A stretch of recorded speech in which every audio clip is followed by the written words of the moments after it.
3 things you can do today para gumanda ang financial future mo. Gusto mong gumanda ang financial future mo? Hindi mo kailangan ng milyon agad. Kailangan mo lang magsimula ng tama. Ito yung 3 bagay na pwede mong simulan today. Number 1, mag-budget at alamin saan napupunta ang pera mo. Pera mo yan, ikaw dapat ang may control. Ito ang unang step sa financial literacy na tinuturo sa IMG. Number 2, mag-start mag-ipon for emergency at future needs. Pwede ka magsimula sa Kaiser 3-in-1 Savings Program na sinimulan ko rin nung 27 years old ako. Meron itong healthcare, life insurance at investment in one financial product at madya-jumpstart nito ang financial foundation mo. Hindi lang ito basta ipon at savings. Meron din itong protection at investment.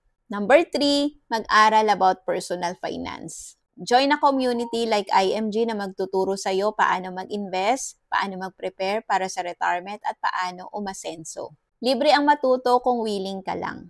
Tandaan ang financial success, hindi yan biglaan. Daily decisions ang kailangan. Kung gusto mong mas matuto pa, comment #ipon below for free coaching to know more about our financial literacy campaign. Retire early, live free, kayang-kaya basta may tamang gabay.